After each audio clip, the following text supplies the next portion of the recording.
Hey there, everybody. How's it going? Welcome to the July virtual workshop. This one is with my good friend Vince Canger. And to be honest, I kind of lied. It's not really a virtual workshop. It's just that it's so hard to get my friend Vince on a call. We're both really bad at keeping in touch. So it was just a way to wrangle you on a call and to have you here to talk to you. No, I'm joking. Nice. We will get into some serious stuff, but since I know you well, but not everyone else here does, so I'm just going to give a quick intro, and then you can tell us in your words who you are and what you're all about. So Vince is you're kind of like the one of the greatest examples of a non-linear professional in tech, right? Because you started off getting a degree in agricultural engineering, if I'm not mistaken. Then you went and got a master's degree in teaching, then transitioned into full stack engineering, and then you've dabbled in a bunch of different frameworks, a bunch of different projects, and it's just been really cool as a mate to see you evolve and to get where you are now, which is as a developer advocate at Wasp, which we'll talk a little bit um, today. But yeah, in your own words, what did I miss, or yeah, who are you? The existential question, who am I? Yeah, thanks, Jake. Yeah, like you said, kind of took a non-linear path, but I think that helps because that's kind of become normal. We got a lot of, it's no longer like you have to take a linear path into tech, especially web development. So yeah, having like background in natural sciences and education, and then having this coming, from other disciplines, and then doing kind of a self-taught path into web development kind of helps me. All those things combined help me to kind of have a better, yeah, to have a different point of view, especially in regards to being a developer relations engineer or a developer advocate. So like I really like breaking things down and explaining things simply, learning new stuff, and there's always new things to learn, and then yeah, teaching those things or writing about those things or sharing those projects. So yeah, that's basically what I do for Waspling, for Wasp as well. And yeah, that pretty much sums it up. Developer relations with a twist, education twist. Cool. Yeah, I was actually just having a conversation yesterday with a community member named Bavia, and she was saying that she was kind of like wondering, so like specifically, like what's the kind of like cutoff when it comes to like non-linear careers, right? Because we usually talk about that, and we have a bunch of people around us who have also gone through non-linear career paths. But it's almost like okay, once you're in tech, people are then quite linear, right? Then it's like you're a junior, then you go, you start kind of you choose your path, whether it's going to be kind of like the individual contributor, or you're going to go into management or something. So it's kind of like there's a cutoff there. And she was asking, I think she's just in her last year of university, and she asked if I were to give, because she said I've aspirations of becoming a DevRel professional. If I was offered a position in DevRel before having gone through a DevOps position or a developer position, should I take it?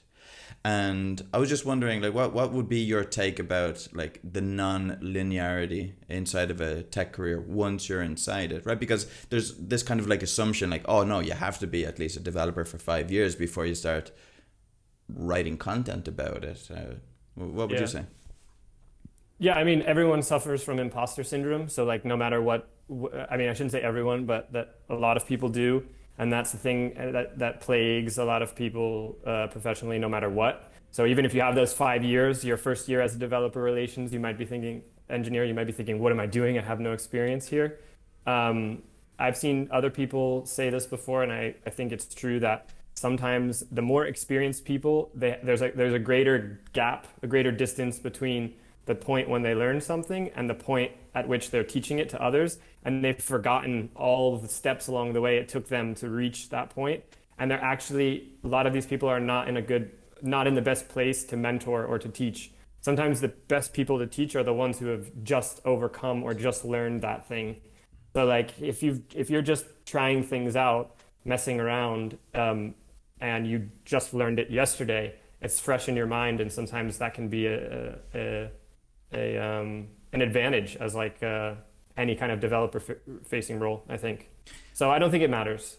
Yeah. And in a way, it actually could be counterintuitive. Like more experience you have could be yeah, could take away from your ability to be a good developer relations engineer or developer advocate.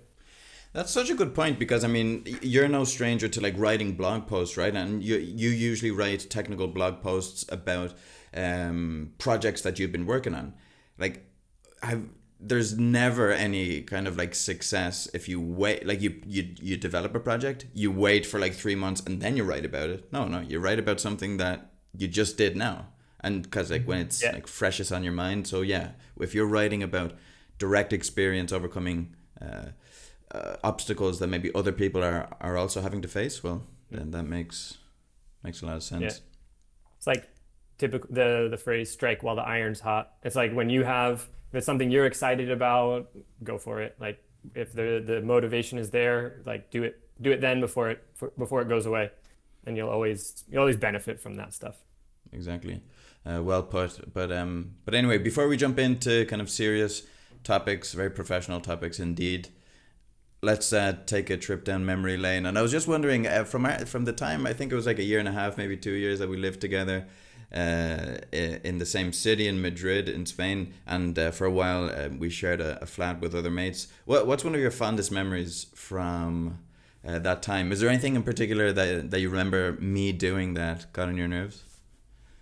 Oh, no, I don't want to start with anything negative because there's too many things to mention. Okay. So like, better just to erase that whole. We'll forget about that whole part. So that means that there's loads of Like things that I was annoying. which which one do you choose from? You know, there's so many. So no, I'm kidding. The thing that I remember the most is like maybe coming in the morning, you'd be sitting there on the recliner chair with your laptop connected to the TV with some YouTube videos like, hey, let's check this guy out. You know, like some Austrian rapper or something, or like some new Wolfpack music video. And then it would be like 3 hours later, and we'd be on some philosophy, like some 3 hour long Sam Harris monologue video or something like that. So those are always good.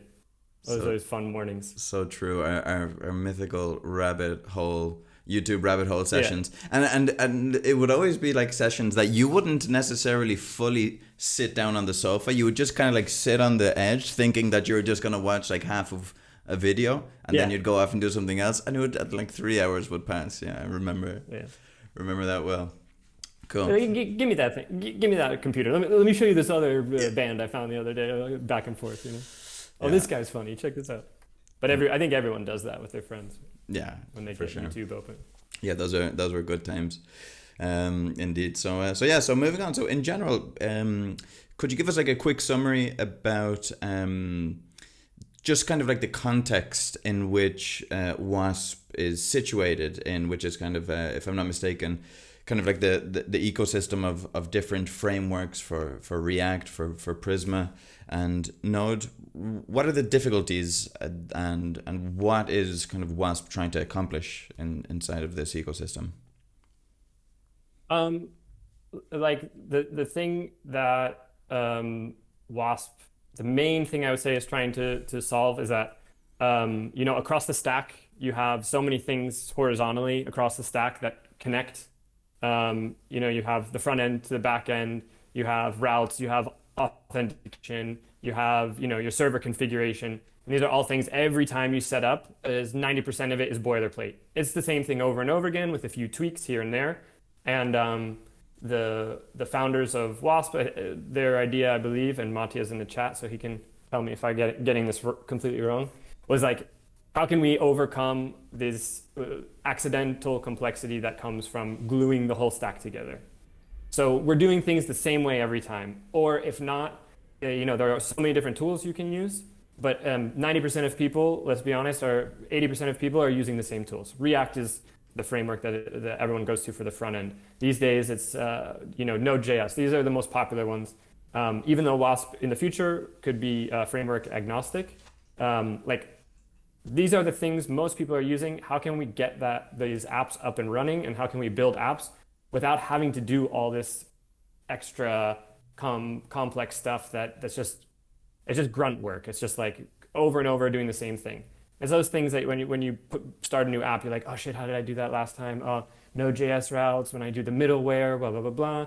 So like Wasp is a layer on top that abstracts all this stuff away, and you can just write in a config file a few lines how you want your auth, your backend functions, and then all Wasp will take care of putting all those, doing all the boilerplatey stuff for you, right?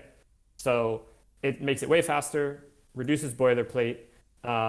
It's opinionated, but it gets to the core of what most people are using and gets you started on building faster. And yeah, stays with you as you're working with the app. Because I suppose like as front end, or sorry, just like full stack developers in general, there's a bunch of different things that you kind of have to memorize, or you kind of have to like remember how to do, that doesn't really necessarily benefit you. Like you didn't kind of gain anything from memorizing that. So I'm guessing that Wasp is just trying to automate all of those kind of like bits of glue between all of the different components, that you're not exactly going to lose anything if you forget how to do yourself without looking at documentation. Right. Those are the things, even as a senior developer, you'll go, okay, and copy and paste from another project and, maybe tweak. The nice thing is that Wasp stays with you, and as you change your app, it can regenerate and recompile all these things. And so it's not just like a scaffolder. And I've got some code and a little presentation, so we can jump into that if you want, and then we can start looking at it. Or for sure, no, if you want, we'll jump into that in just a sec. I just had a quick question, and before we jump in, and just for everyone who's on the call live, if you have any questions at any point, just pop them in the chat, and then we'll also have some time at the end after the demo to be able to address any queries that we might have.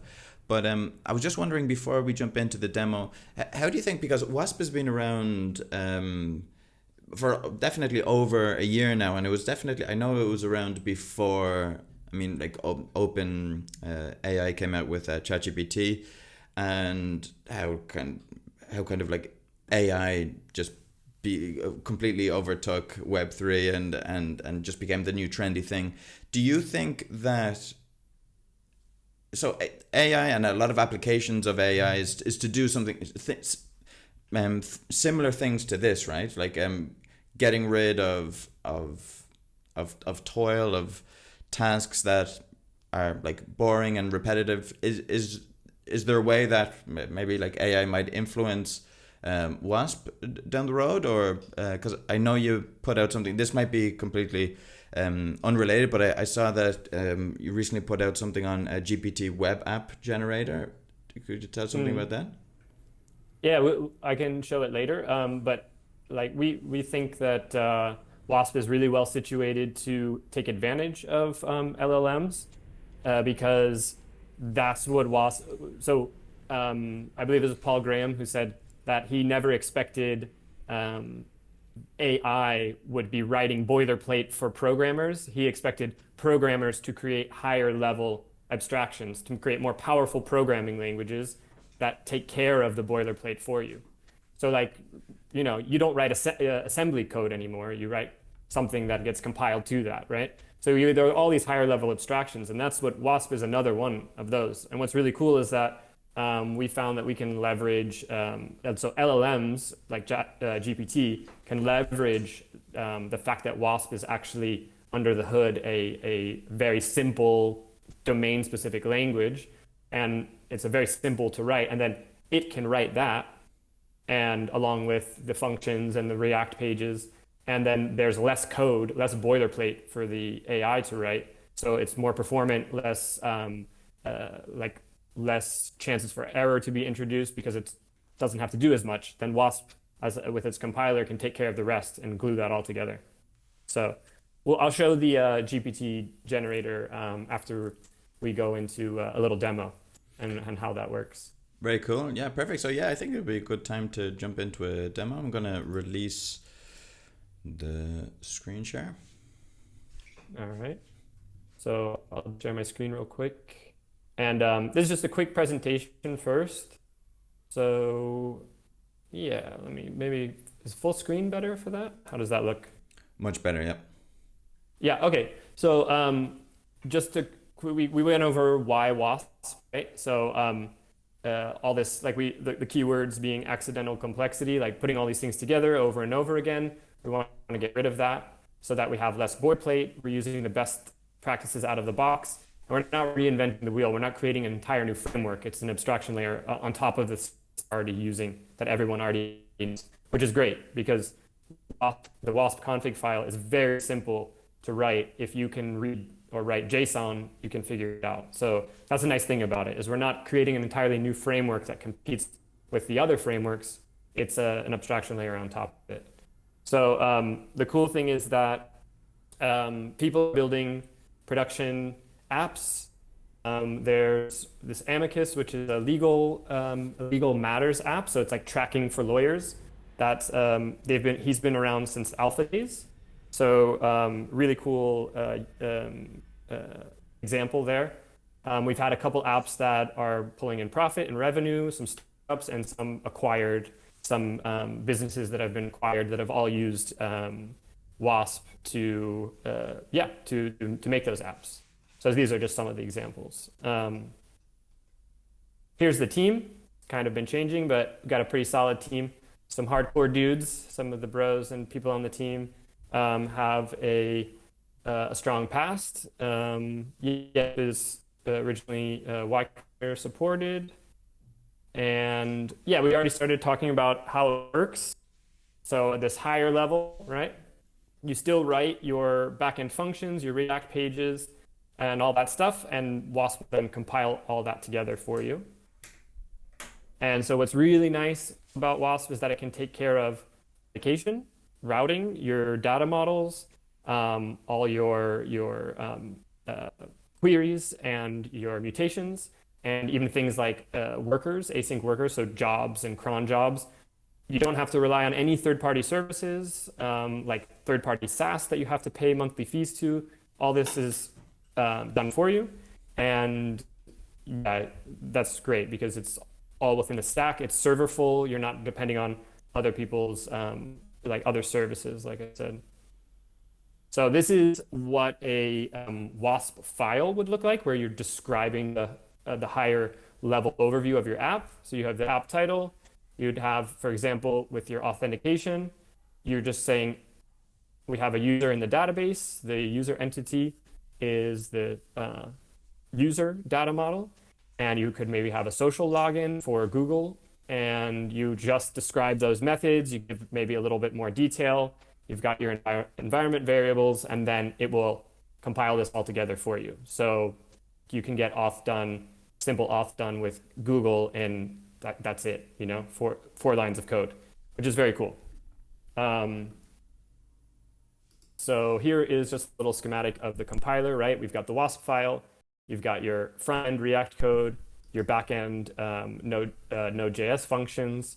Essentially, you're just writing JavaScript or TypeScript, and it gets compiled into front-end, back-end with Prisma. And you also, through the compiler, you get access to other things like the database. You can build the app in the end, and you get a Docker file, and you can just go ahead, right from the command line, write Wasp deploy and deploy to services like Fly with one command. So that's really cool, a really cool feature. So yeah, here's a little look at what the CLI looks like. The main commands being starting a new project with Wasp new. You've got access to the database, so you can via Prisma, which is a ORM, a SQL object relational. What does ORM stand for? Speaking to instead of using SQL, we use Prisma to write the SQL for us. And here are some examples, like starting a new app and running DB migrations. All this can be taken care of through the Wasp CLI. And there's our database. So yeah, on top of that, we've got, like I said, full stack TypeScript support, which is really cool. I'll show that in a second. Tailwind support and things like cron jobs. Also, another thing about having this approach is that when Wasp is doing the compiling for you, it can also give you access to things like these UI helpers. So once you've got your data, your auth defined in the Wasp file, and let's say you want to use username and password email, Google and GitHub, then you can import this auth UI helper and you have a login form ready to go right away via Wasp. So it would look something like this, right? Here's your Wasp file on the left, and there we're just adding GitHub, right? And then in our React page, we've imported the auth form, and it'll automatically recompile and update to give us the Google and GitHub login, just like that. All that has to be set up is your environment variables in your project, and you have to, of course, create an app on the Google Cloud or with in the GitHub preferences, so you can get access to those environment variables that you need to set. Cool. So yeah, I think with that, we can jump into a little code example, unless you have some questions. I have a few, but I think maybe I can save them till the end. If that works. Okay, cool. So yeah, I've got here, first of all, a code example. I just wanted to show you kind of what a Wasp project looks like, a Wasp app looks like. So how's that looking for size of the code here? That's perfect. Really Readable? clear. Right, so we've got our Wasp file here. Again, we've got the auth object set, and we want to use Google and GitHub methods, right? Here we have our dependencies are defined. Here are our database entities. So this is a simple to-do app. So we've just defined a task entity, like our to-do. And this is written in Prisma schema language, which is defined here by PSL.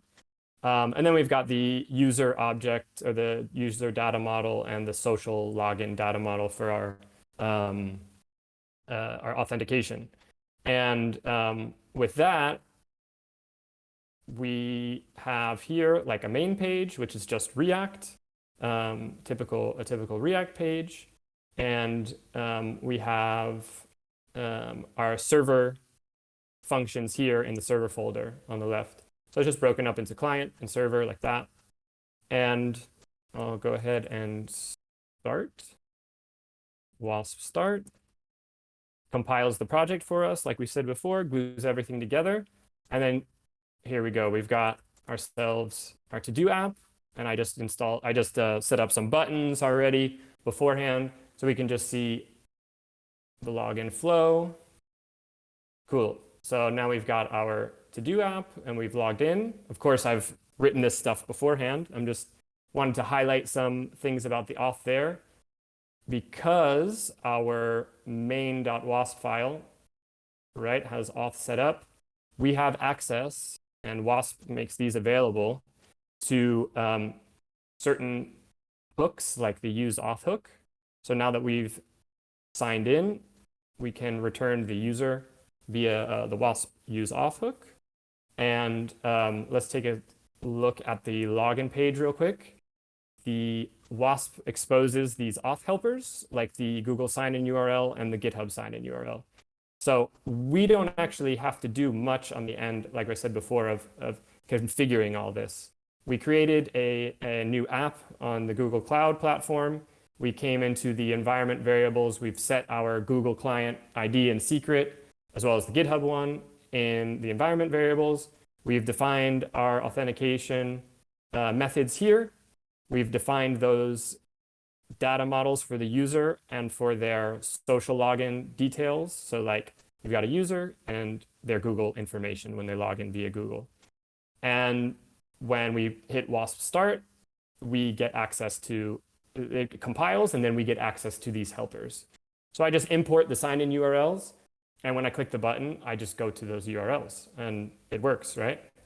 And then we are logged in, and we have access to a logged in user. So there we are. Um, Another really cool feature we've got just recently set up is AutoCRUD. And so like 90% of the apps, a lot of times you're building so much boilerplate comes from just writing typical create, read, update, delete apps, right? So these are, again, you're writing the same functions. For create a new model or entity in the database, right?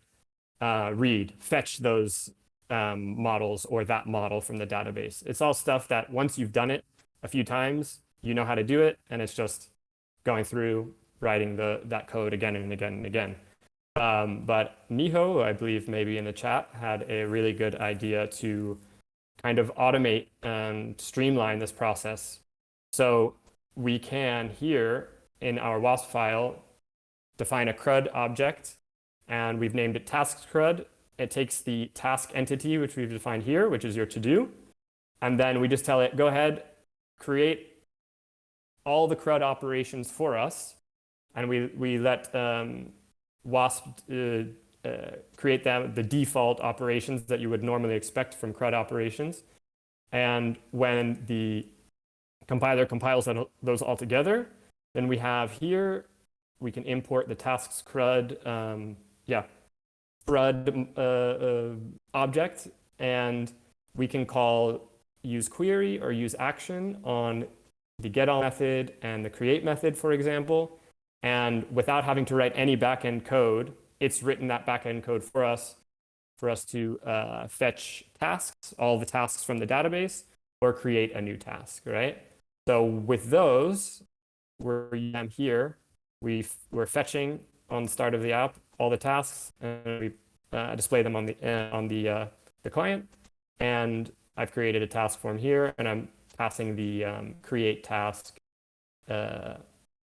function to that form so that we can get things persisted to the database, right? So we're adding a test.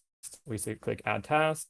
It's there. If we refresh, it's still there. And that's because it's actually being persisted to a database and not just being saved in state. And we can check to make sure that's true by running Wasp DB Studio. And we can see here, go into tasks, and we can see in our database, we have those tasks with the is done flags and their IDs, everything in our Prisma Studio. I think it's running a SQLite database at the moment. So that's a really cool feature there. And these are two really good examples of how Wasp, with its knowledge of what a web app is and its use of the config file, can take advantage and take care of a bunch of stuff for you. Just a quick question there, Vince. Yeah. You said that just before anything, the initial files. What was the Wasp command to generate the initial files? So if you want to create a new project, you would just go ahead and maybe I'll pull up a terminal here. You would just go ahead and write Wasp new, and you get access to an interactive CLI, and you say the name of the project, and we have starter templates that you can use, which if you want to start with a clean slate, you can just use the basic template, or we have a SAS template, or we have some AI, some vector embeddings if you want to do vector similarity search, since that's very popular right now. And with that, you select one, press enter, and your Wasp will generate all this code that you see here, the client server, with the Wasp file automatically for you. Yeah. And that's how you get an app. Perfect. Yeah. And an app started. Sorry. You said that at the moment it's quite an opinionated way of creating a certain app, because you're kind of tied to the just whatever is supported at the moment, the stack that's supported. Just out of curiosity, right, when we were looking at the authentication methods there, so Google and GitHub is supported, but what would be like or is there any other method supported, like any like cloud provider service like Cognito or something like that? Yeah, we also have at the moment, you can do simple username and password email. And then of course, Wasp will take care of like um, uh, encrypting the passwords and saving them to the database and all that stuff so that you don't have to set that up yourself. Um, and we also have email and password login, which gives you access to email verification via services like SendGrid. And that will generate all that and compile all that for you. And I believe in the future, we want to integrate as many of the social login, like OAuth 2 providers as possible via some other libraries, which I think Miho might have more knowledge on that if he wants to write in the chat. But yeah, then there's also nothing stopping you from integrating any other service that you want, of course. If you don't want to use the WASP provided methods, you can implement auth with a service like Clerk or one of these newer popular services. Nice. And So yeah, anything goes. excuse me. I was going to ask, when adding new support for different authentication methods or different maybe like smaller features, are you leveraging the open source community, or is it mainly the Wasp team that are doing these larger integrations? Um, yeah, that would be mostly the team. I mean, like you said, we are open source. We do have people contributing, but I don't believe anybody's contributed on that front yet. Okay. But there's an opportunity for you if you're into auth and you're into writing coding in Haskell, then you can contribute to Wasp. Nice. Did I cut you off? Were you going to, you still have more demo for us? Yeah, how would you like to proceed? Because I could share, for example, I showed AutoCRUD, right? So that you wouldn't have to write these backend functions. Yeah. But if you did want to, they would look something like this, right? So if any of you have experience writing an Express.js server, you know that it's going to look a lot different than this. Here we're just defining those endpoints essentially, but Wasp is taking care of configuring those endpoints for us. And so what we would do is if we want to define some server functionality, we'd come here to operations, and I think I should save some code here. For example, we would define a query. Let me just copy and paste because I'm really bad at live coding in front of people. So for example, we define a query, which is a read operation. And let's say we just want to get finished tasks. We tell Wasp that that will be a function in the queries JS file on the server, and it'll be related to the task entity. And what this does is it relates it to that database model here. And the cool thing is that so it gives you access to that model on the back end in that function, but it also takes care of caching for you on the front end. So if you ever use something like we use CanStack query or React query, and it takes care of cache invalidation and caching for you, which is really cool. So now, just for example, we've defined this get finished tasks. So here we're going to take an operation. We're going to read from the database only the tasks that are done, that are checked done or finished, right? So we can go into the queries file, and we would write a task pretty simply like this. And there are two things I want to highlight here. One is first just to show how you would create these backend operations. And the other thing is to show that by defining it first in the Wasp file, we now have access to a type here, get finished tasks. And what this will allow us to do is give us full stack type safety on the back end and the front end. So what Wasp takes this knowledge and provides keeps it type safe for us, which is really huge. If you've ever used something like TRPC, which can do the same thing, there's tons of boilerplate involved in that. You have to set up all your routers. I forget the name what they're called, but you have tons of boilerplate. Here, just by writing in the Wasp config file, then passing the argument types and the return types here. So we should be getting all tasks that are done. So it'll return us a task array, an array of tasks. Then when we come to the front page, we want to see. We're going to import use query from Wasp. And we want to import that query. And what was it called? Get finished tasks. There we go. From Wasp queries, get finished tasks. And then we can go ahead and grab that. So finish tasks, right? So we should see here, okay, finished tasks is a task array. So just like that, with that small amount of code, defining those types on the back end there via the type that was created for us by Wasp via the config file. With just a few lines, we get type inference on the front end. So we know finished tasks being fetched from the back end should be a task array or undefined. So that's pretty cool. That's a really cool feature. Yeah. And then we could go ahead and let's just say we want some text here. We want these to be the finished tasks. And yeah, there we go. CodePilot will get that for us. So when we get finished tasks, we'll just map through and show them. So now, full stack type safety, back end to front end via Wasp. We go to the front end here. You'll see finished tasks here. Now, if I click, you'll see the finished tasks come up. All the finished tasks here will show there. And that's being pulled from the server, cached on the front end, all automatically because we've defined it in the config file. So pretty cool. Now we can remove them and they'll remove from the finished tasks. Yeah, so just for someone who has never done that before, like how much would that take, like writing it using those extensive boilerplates that you mentioned? Like how much time is saved here? Yeah, well, let's look. I'll say setting up, let's see a TRP. So if a big one is a create T3 app, and this like scaffolds a Next.js with TRPC for you. And so if we can find an example, if anyone's used TRPC before, I don't know if this will have actually an example app.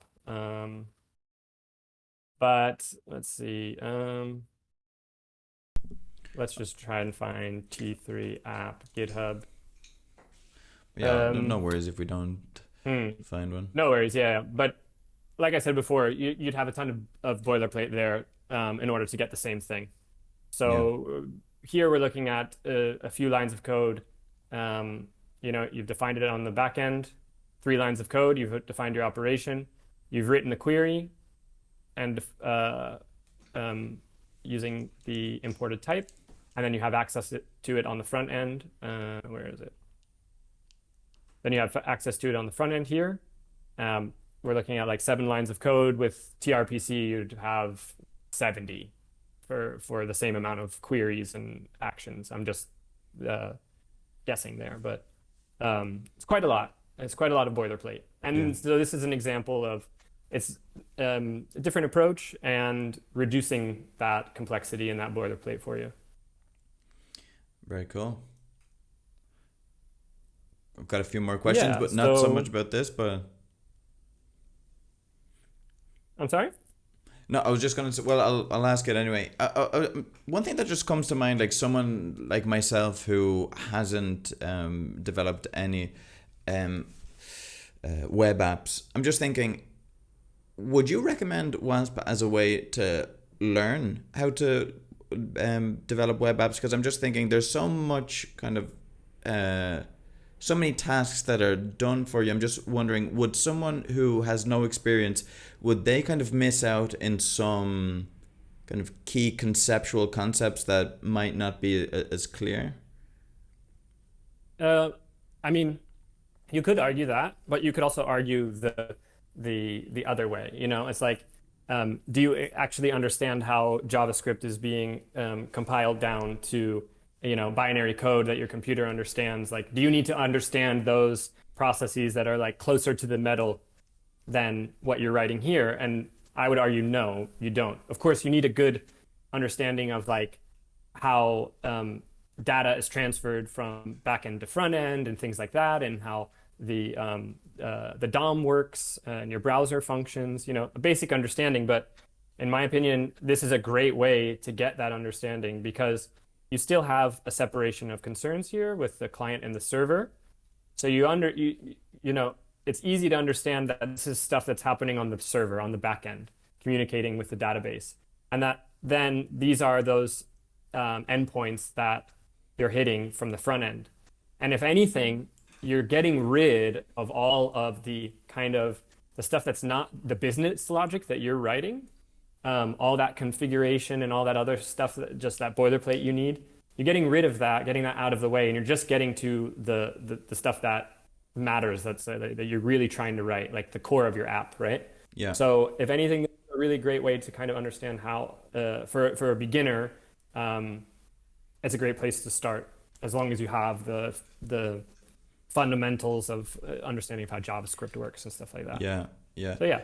No, and thanks, Matic, for sharing the documentation there, because I'm sure if there's like concept, I didn't have a proper look through all of the Wasp documentation, but I'm sure you're filling us in also with the kind of conceptual ideas that need to be kind of in place when creating an app, or just understanding how it functions. Because the only thing that I would be kind of like afraid of is, like, say for example, if I start building out my first few apps with Wasp, and then I go over to another framework and be completely lost because Wasp did everything for me. And Yeah, I mean, most people rely on third-party services to do this stuff now. yeah, So Next.js being one of the most popular frameworks, their API routes function similarly in a way, but you're offloading the complexity to their servers because it's working in a serverless environment. In our case, we have a serverful environment. So you're also missing out on all the server configuration if you use Next.js, which most people are doing.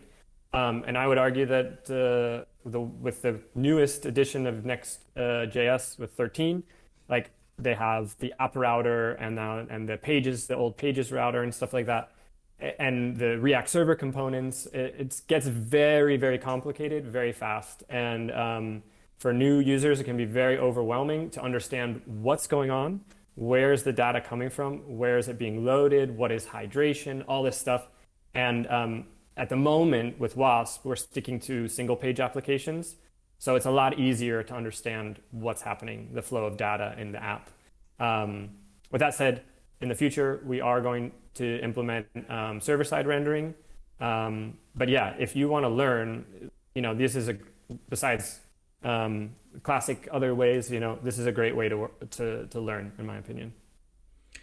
yeah, and thanks for that comment there, Miho. Because I can kind of see from the demo that Vince is showing us here that it's not so much like a magical AI tool, like, whoa, we clicked a button and you have everything up and running. It's really just making those tasks that took a bunch of boilerplates, that took much longer in the past, to just like dumb them down, so you can really just write 4 or 5 lines and you can accomplish the same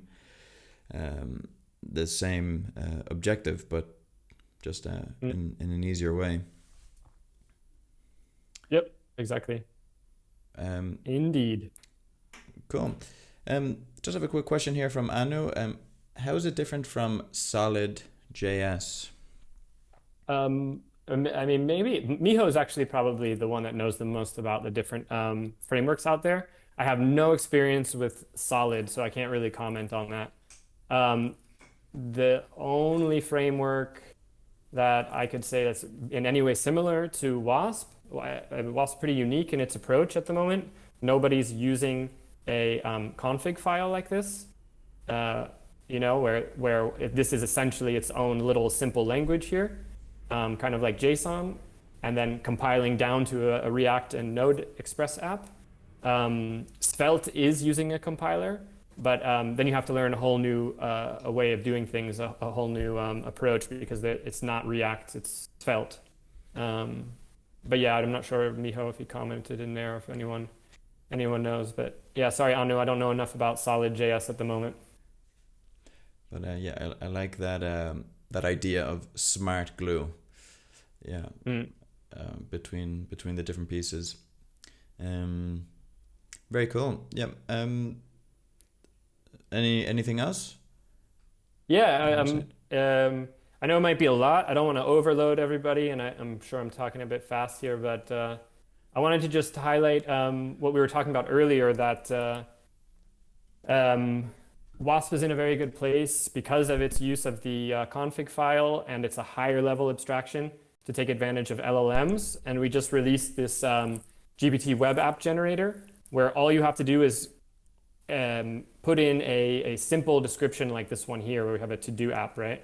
So because it's so regimented in the config file, and because Wasp can take care of so much for you, we created an agent, an AI agent that is very good at creating full stack React Node Prisma apps out of the box from simple description.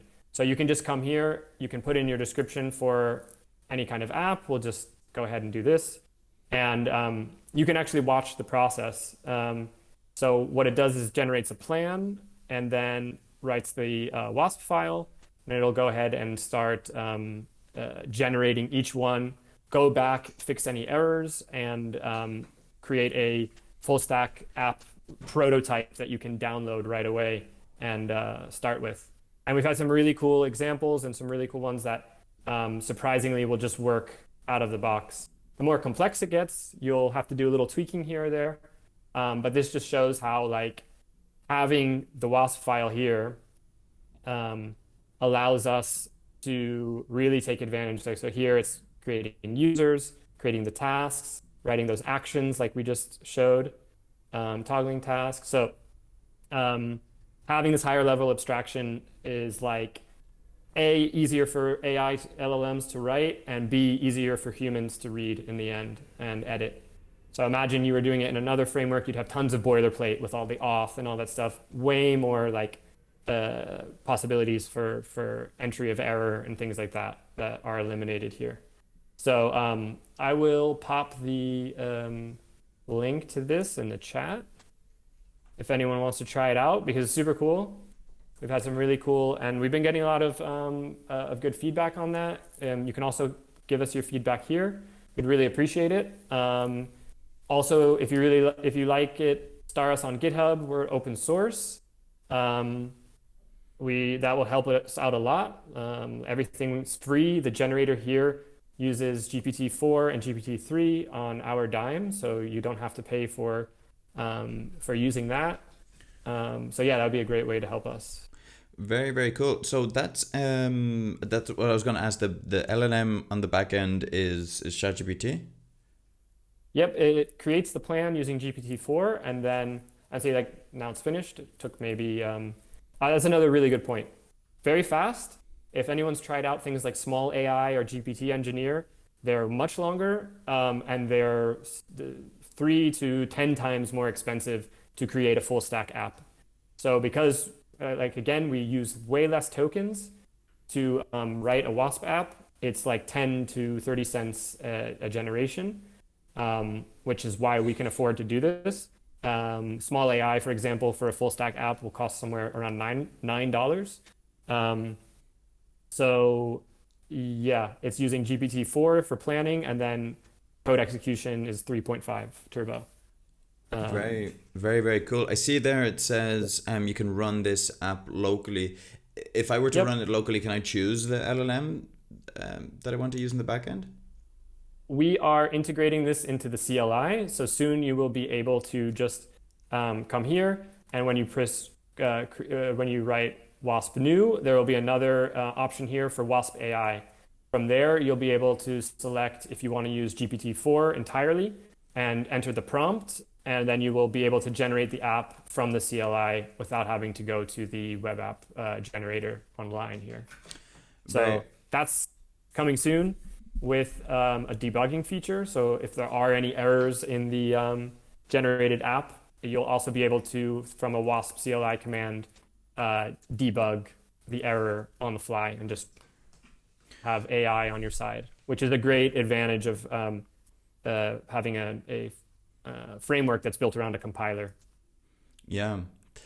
Very, very cool. I remember this kind of reminds me of a conversation I had not too long ago on another virtual workshop with Alex Jones. He's the director of Kubernetes at Canonical, and one of his side projects is Kate's GPT, which is an open source CLI tool that leverages, in one part of its functionalities, it leverages some AI. And he mentioned something that you also echoed, I think, this week on your Twitter, saying that the kind of prominence of locally trained smaller LLMs are more than likely going to be much more successful and prominent in the future. Because I could definitely see how a locally trained LLM, say for example the Wasp LLM, would over time, linked with the app generator, would just create much more accurate, much more and Yeah. kind of like that you would be able to scale up the complexity and still not and be able to pretty much use everything that it gives you with few hallucinations and stuff like that. Because at the moment, maybe ChatGPT isn't necessarily going to always give you really accurate apps, Yeah. but better than nothing, of course. Yeah. You're reading our mind. Like that's one of the things right now. We're just giving it context at each stage of the generation.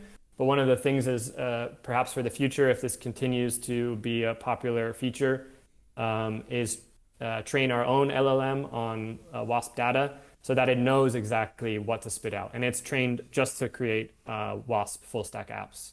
And then that would allow you to create much more complex apps with, like you said, without any errors. So they just work out of the box. So it's a pretty cool direction things are going. Everyone can be their own product designer, full stack engineer with the help of these kind of tools. Yeah, and now that you kind of like explain it, you know the way when I think you and I actually had a few conversations, maybe a year or two, or not even that long ago, but we were talking about, okay, yeah, AI is around. Is it going to really put run of the mill developers out of the job? And at the point when ChatGPT was out, it was kind of like difficult to see because there was a lot of errors. It was very helpful, but to kind of completely get rid of some. But I could see a very well fine-tuned Wasp LLM always writing better web apps than a developer, right? And that could be a very, very good thing, because then you're kind of like freed up to think about other things. Yeah, totally. I mean, it's kind of like the like I just said, there will be you can do more, do quicker. Like one person can get more done and go farther, especially when you have these kind of tools. Because, like I said before, then you can proofread as the developer what the generated more easily by looking over the Wasp file and its constituent parts instead of the entirety of a very large code base, right? So that's where the power of Wasp really kind of shines.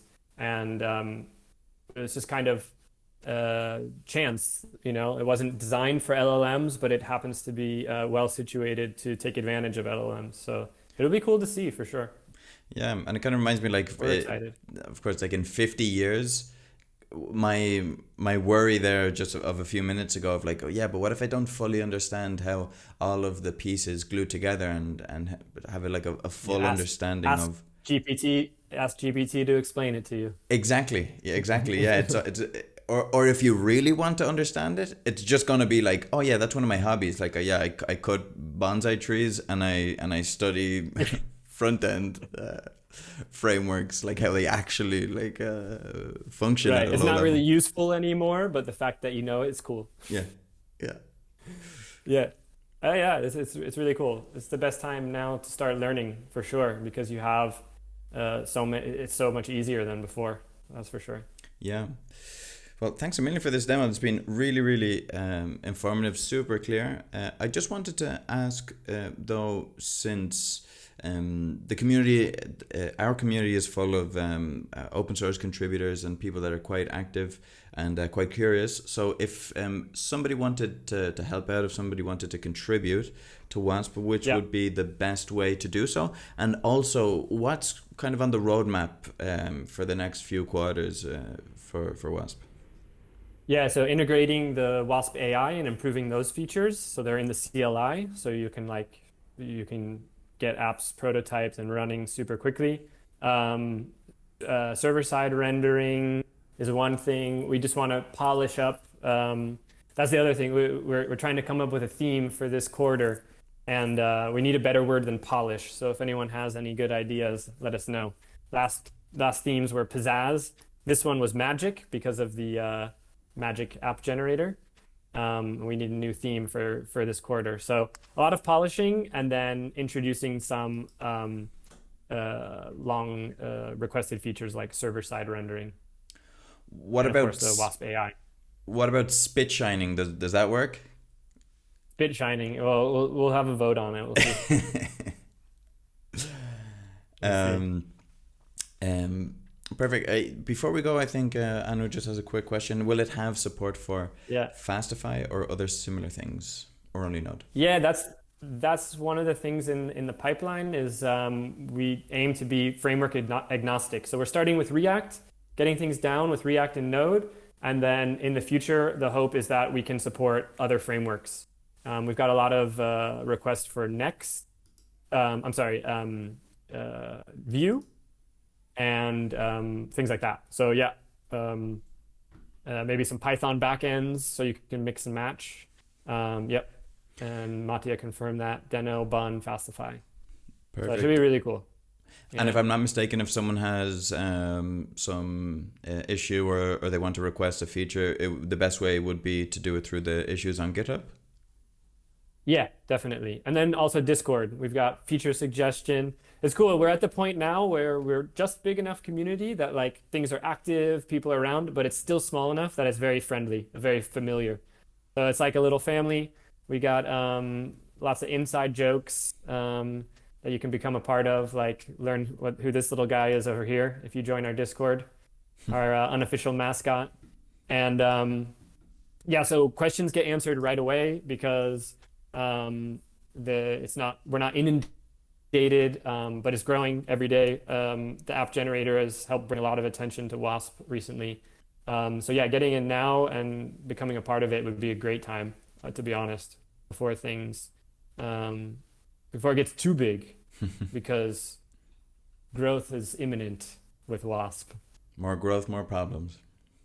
Yeah, exactly. More growth, more problems. The street slogan of the open source projects. The unofficial slogan. Yeah. Yeah. Cool. So, Vince, thanks a million. It was great to Yeah. have you on. The demo was super clear, really informative. Thanks for the Wasp Thank you for team having me. answering the questions and sharing the links. It's been really good. You're always there. We see, yeah, representing. Yeah. By the way, actually, just before we go, how did Wasp come? Like, where'd the name come from? It's an acronym. It stands for Web Application Specific. Burp, burp, burp. I should know this, but I don't.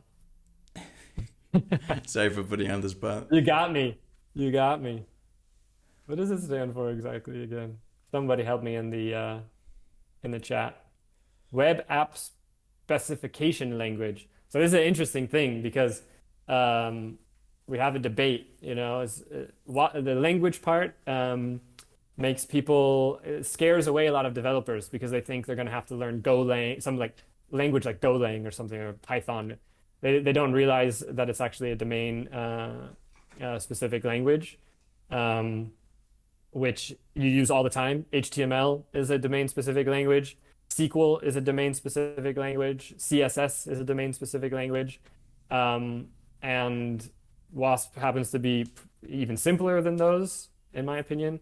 So yeah, we're in this weird point in our growth now where we're actually thinking about getting rid of the language part, so just becoming Wasp, so we don't scare away more people. But in my opinion, that's where the power of Wasp comes from. So I it's hard to separate from the Lang, but we're gonna have to part ways with the Lang.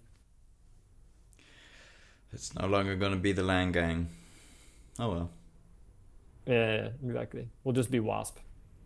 the Wasp gang. It still Wasp has a gang. cool ring to it. Wasp gang's good. Yeah. If you join the Discord and you become a Wasp expert, you get a Wu-Tang logo, a Wasp rip-off Wu-Tang logo because yeah, Wasp gang. Maybe we should switch it to Wasp gang. Very cool. So, yeah, the next time you put out something cool, I'll invite you back on because every time I give you a call to just talk about personal stuff, you always put me off. So, Yeah, we'll do these this is once the or only twice way a you can year. get through to me. Either this way or through my personal assistant. Only way to Wait, get through to me. So who's your newborn son, Anthony? And he's not that available at the moment. he's not he doesn't take calls at all. Okay, perfect. Come on. Thanks everyone on the call. Vincy boy, thanks again, and Thank you for having me. always catch you next time. Have a good week. Bye. Bye bye.